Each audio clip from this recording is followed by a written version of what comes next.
Hello students, আমি Nitish sir জ্ঞানজ্যোতি coaching সেন্টারের পক্ষ থেকে তোমাদের প্রত্যেককে জানাই আরও একবার স্বাগত। তো স্টুডেন্টস, আজকে আমি তোমাদের সঙ্গে আলোচনা করব সিইউ, যারা ক্যালকাটা ইউনিভার্সিটির আন্ডারে সিসিএফ সেকেন্ড সেমিস্টারে সিভিএসি রয়েছে তোমাদের প্রত্যেকেরই, তাদের জন্য কিন্তু আজকে ইএনভিএস ইউনিট নাম্বার 3 থেকে 5 মার্কসের অতি গুরুত্বপূর্ণ একটা টপিক নিয়ে আলোচনা করব। সেটা হচ্ছে সাইলেন্ট ভ্যালি মুভমেন্ট সম্পর্কে আলোচনা।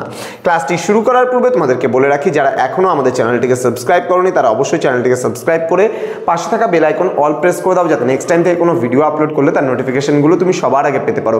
এছাড়া তোমরা যারা ভাবছো যে অনলাইনে আমাদের কোর্স জয়েন করবে, তারা অবশ্যই যোগাযোগ করতে পারো আমাদের অফিসিয়াল নাম্বার 7076398606 নাম্বার অথবা 6295916282 নাম্বারে। তোমাদের টোটাল কোর্স ফি যেটা রয়েছে সেটা 999 রুপিস, কিন্তু আমরা যারা এপ্রিল মাসের মধ্যে যারা আমাদের ক্লাস জয়েন করে তাদের সম্পূর্ণ ফ্রিতে দেওয়া হবে আমাদের সার্ভিস, নোট যা কিছু আছে। কোনো চার্জেস তোমাদের সেকেন্ড সেমিস্টারে এই বছর নেওয়া হচ্ছে না। কিন্তু যারা এপ্রিল বাদ দিয়ে যারা মে মাস থেকে জয়েন করবে তাদের জন্য পুরো আমরা 90% ডিসকাউন্ট দিয়ে 99 রুপিস শুধুমাত্র আমরা কিন্তু পুরো কোর্স ফিটা নিচ্ছি 6 মাসের। তো স্টুডেন্টস যারা এখনও অ্যাডমিশন নেওনি আমাদের সেন্টারে, যারা ভাবছো অ্যাডমিশন নেবে, তারা অবশ্যই যোগাযোগ করো আমাদের অফিসিয়াল নাম্বারে এবং যুক্ত হয়ে যাও আমাদের অনলাইন ক্লাসে। চলো শুরু করছি আজকের আলোচনার বিষয় সাইলেন্ট ভ্যালি মুভমেন্ট। খুব ডিটেলসে তোমাদের পড়িয়ে দেবো। দেখো, প্রথমত আমরা যদি সাইলেন্ট ভ্যালি একটা এরিয়া, একটা জায়গা, এই জায়গাটা কোথায় রয়েছে, কি বৃত্তান্ত রয়েছে, সমস্ত কিছু নিয়ে কিন্তু আলোচনা করবো তোমাদের সঙ্গে। দেখতেই পাচ্ছ এটা একটা জঙ্গলাকীর্ণ এরিয়া, প্রচুর চাষাবাদ হচ্ছে এখানে, নারকেল গাছ আছে, প্রচুর জঙ্গলাকীর্ণ এরিয়া, পাহাড়ের পার্বত্য একটা এরিয়া।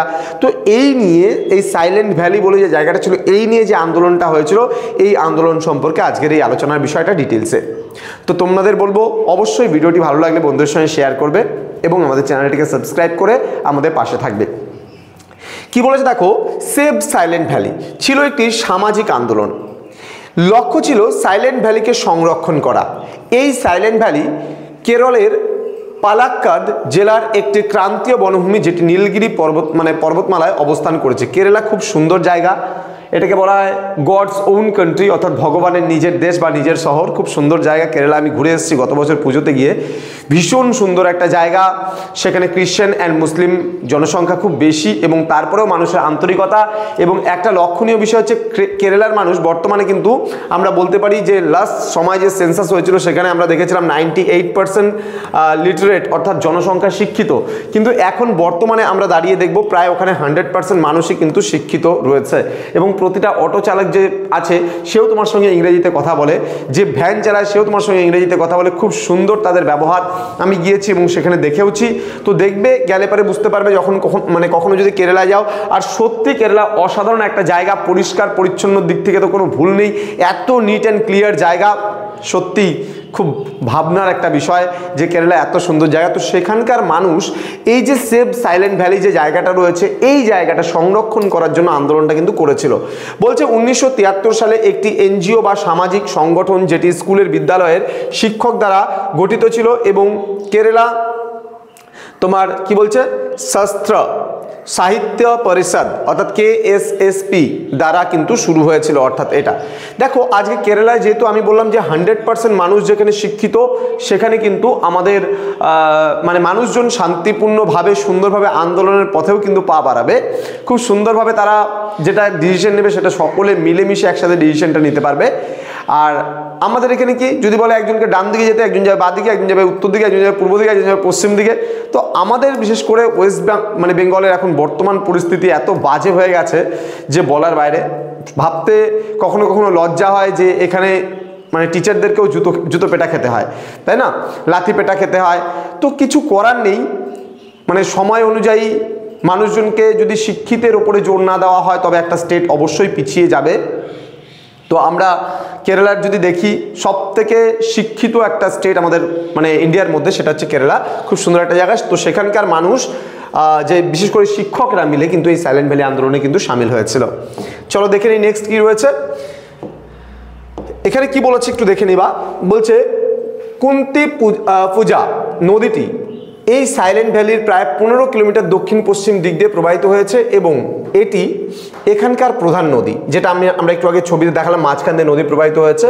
1928 সালে এই নদীটির ওপরে একটি জলবিদ্যুৎ কেন্দ্র গড়ে তোলার জন্য চিহ্নিত করা হয়েছিল এবং 1970 সালে কেরালা স্টেট ইলেকট্রিসিটি বোর্ড, যেটা KSEB, এই নদীতে একটি জলবিদ্যুৎ উৎপাদন কেন্দ্র বা হাইড্রো ইলেকট্রিসিটি গড়ে তোলার জন্য সরকারের নিকট কিন্তু এই নদীর ওপর একটি বাঁধ নির্মাণের প্রস্তাব পেশ করেছিল। তো 1970 সালে ফেব্রুয়ারি মাসে জাতীয় পরিকল্পনা পরিষদ বা প্ল্যানিং কমিশন এই প্রকল্পটিকে 25 কোটি টাকার সঙ্গে অনুমোদন দিয়ে দেয়। মানে বলছে ঠিক আছে 25 কোটি টাকা দাও গভর্নমেন্টকে, সুতরাং আমরা অনুমোদন দিয়ে দিচ্ছি এখানে কাজ করার জন্য।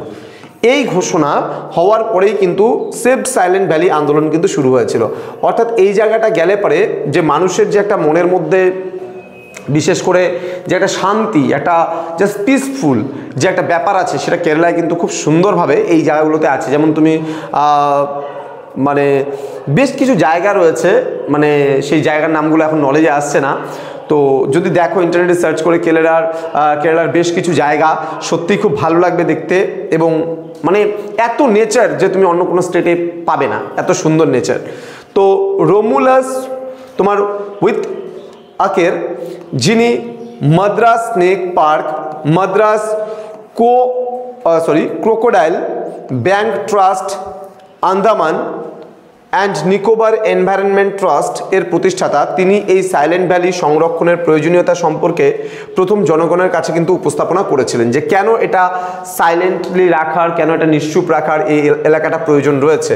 পরবর্তীকালে কেরালা ফরেস্ট তোমার রিসার্চ ইনস্টিটিউট এই উপত্যকার ওপর একটি গবেষণা চালিয়েছিল এবং সাইলেন্ট ভ্যালি এর বাস্তু সংস্থানের গুরুত্ব বোঝার জন্য তারা এই উপত্যকার বায়োস্ফিয়ার রিজার্ভ হিসাবে ঘোষণা করার কথা কিন্তু বলেছিল।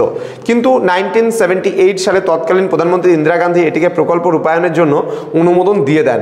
এদিকে তোমার হচ্ছে international union of conservation of nature, যেটা IUCN, বা লায়ন তোমার হচ্ছে টেইলড তোমার হচ্ছে ম্যাকাকুয়েস, ওকে, কে রক্ষা করার জন্য একটি আইনও পাশ করেছিল।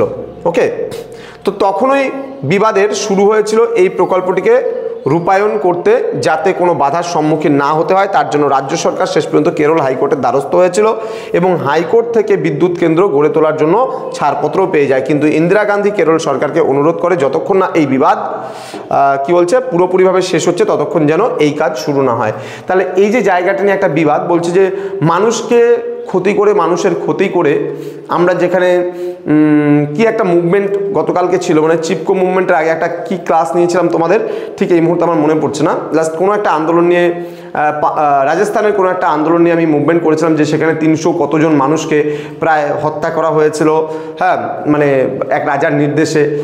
তো এখানে ইন্দিরা গান্ধী কিন্তু সেরকম কোনো আন্দোলন চায়নি, তিনি বলেছিলেন এই ঝামেলাটা পুরোপুরি মিটে যাক, তারপরেই কিন্তু এখানে এই প্রকল্প হাইড্রো ইলেকট্রিক প্রজেক্ট যেটা হবে সেটা করা হবে, আদারওয়াইজ কিন্তু নয়।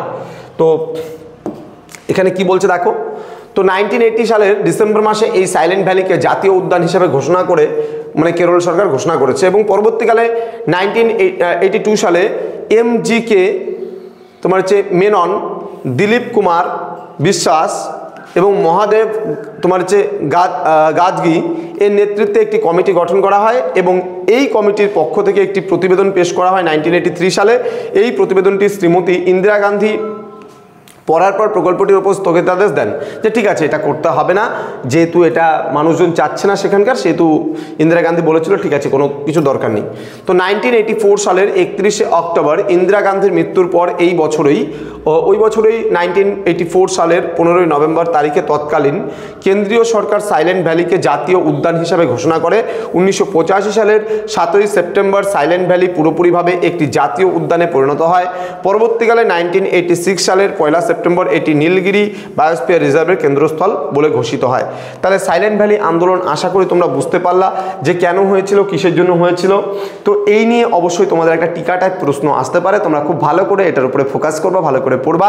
আর স্টুডেন্টস তোমরা যদি আমাদের সেন্টারে অ্যাডমিশন নিতে চাও, যারা ক্যালকাটা ইউনিভার্সিটি আন্ডারে বিভিন্ন কলেজগুলোতে পড়ছো, আমাদের অফিসিয়াল নাম্বার 6295916282 এবং 7076398606 নম্বরে তোমরা চাইলে সরাসরি যোগাযোগ করতে পারো আমাদের সঙ্গে।